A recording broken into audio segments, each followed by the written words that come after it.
All right. So for me, I want to go through each and every game, kind of play just like what I like to call like a quick recap sentence game on each and every single NFL game that happened on the morning and afternoon slate. So and kind of go through them, highlight a key component, a pretty quick exercise. So we're going to start off the Seahawks at Patriots. The Seahawks look good. They're a team led by Mike McDonald's like revamped defense. I'm a Seahawks fan, so I'm a little bit biased, but overall the team is playing really good football. The defense seems fast. One funny thing to me was though, I felt like Pete Carroll made a really bad, like really conservative call on fourth down there. And I said Pete Carroll on purpose because that's what it felt like when he went and kicked the field goal to send it to overtime. It felt like Pete Carroll, but I was okay with it. I think my theory behind that one is pretty simple.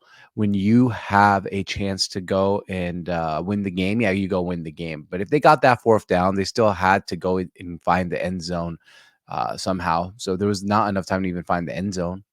Or there's enough time to find the end zone, but we don't know. There's no guarantee. Now take the 3 points, go and win the game. Saints Cowboys surprise of the day. How about them Saints? They took over Dallas. The fans, there's a lot of videos on social media circling around about how their fans literally just took over. But I am shocked. Derek Carr looks like he has swag. Alvin Kamara, 4 touchdowns. I feel like he's the first running back in decades that keeps being good no matter his age. And the Saints are 2-0, and I think so far they're the surprise of the NFL. Dennis Allen was a coach everyone thought was above his skis, and he was not going to be a good coach and not coach a good team this year. And here they are. The Saints are 2-0, and the Cowboys, well, I think it was just a bad day at the office in Jerry's world. I don't think much more than that. Buccaneers at Lions, 2 teams that played in the playoffs last year against each other.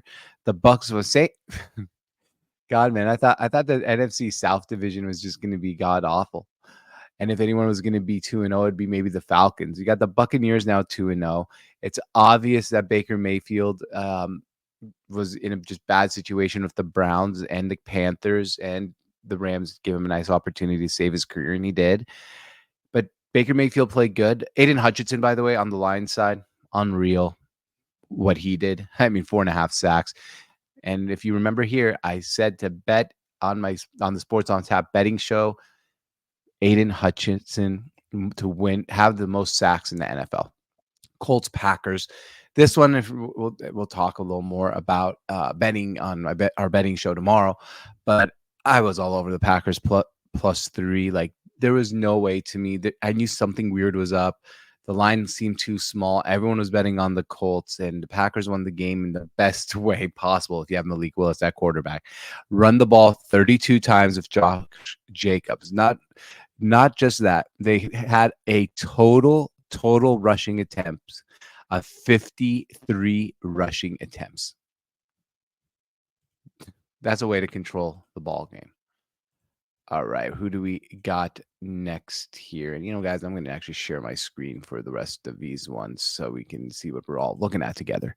Jets at Titans. Congratulations to Aaron Rodgers. You just got your first ever win as a New York Jet quarterback. It was against the Titans. I don't know if the Titans are really bad or really good or what the heck they are, because Will Levis will make the best throw ever.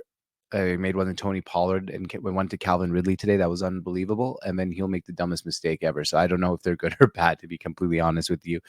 And the Jets, I think they're going to be all right. They just kind of need to get that monkey off their back or shoulder and get a win. You got the 49ers and Vikings. Weird game. The Vikings are good. There's a lot of teams in the NFL that can compete this year. Sam Darnold had one of his best games of his career, I would almost say. 268 yards, 2 touchdowns, and a pick, including that 197-yard bomb to Justin Jefferson.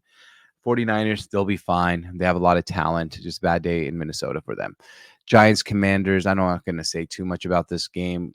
Good for the Commanders that you got your first win with Jaden Daniels at quarterback. But let's pump the brakes here. Both of these teams are bad, and Giants, you guys might be the worst team in the league. Chargers, Panthers, talking about bad. Holy moly, is Bryce Young bad. He's bad. He made some of the worst plays I've ever seen. He made the worst decision making I've ever seen. I don't know who's going to be worse, him or Jamarcus Russell at this point.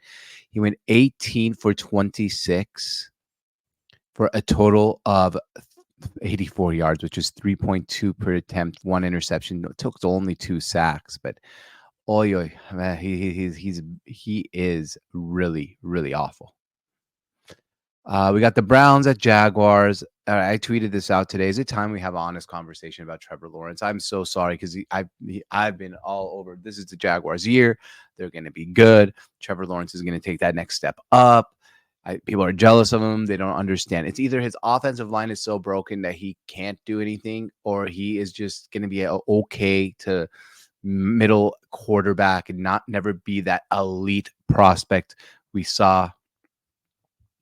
The Browns, on the other hand, their defense is also really good. That probably contributed a little bit to it. All right, another surprise of a day, Raiders-Ravens. Wow.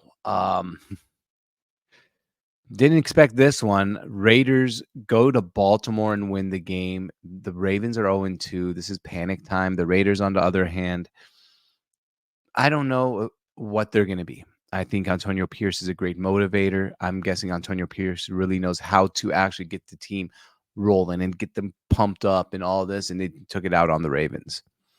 Rams, Cardinals. All right, so Marvin Harrison Jr. Problems aside, right? We can throw those aside now. He was an amazing game. 4 catches, 130 yards, and 2 touchdowns. Kyler Murray made one of the most spectacular plays of his season. The Cardinals might be frisky good, and Murray to Harrison is going to be a connection, one of the better connections in the league. And for the Rams, you just have too many injuries. I don't know if the Rams can recover from this. So many people had them a sleeper Super Bowl pick, but no, they have just too many injuries. Steelers, Broncos, that game was ugly. That's all I'm going to say. Bo Nix doesn't look very good. Nevo had 246 yards. They just cannot really do much with it. The Steelers, on the other hand, defense is really good. Just an ugly, ugly game. And then Bengals, Chiefs. I broke that all down at the beginning of this live show, so I'm not going to say much about that game. But those are all the games of the NFL this weekend. Great, great NFL weekend. It was fun to obviously watch some football, enjoy football. And then now it's almost time for Sunday Night Football. And give you guys a little prediction on that one. The Texans are going to win 30-24. Caleb Williams is going to have 3 touchdown passes on national TV, but CJ Stroud is going to outshine him and win the game.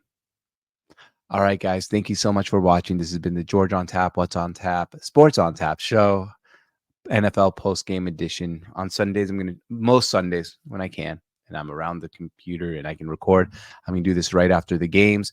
And that way on Monday, there will be no live show just during football season. It'll be Sunday, Tuesday, Wednesday, Thursday, Friday, but there'll be clips out of this on Monday so you guys can watch.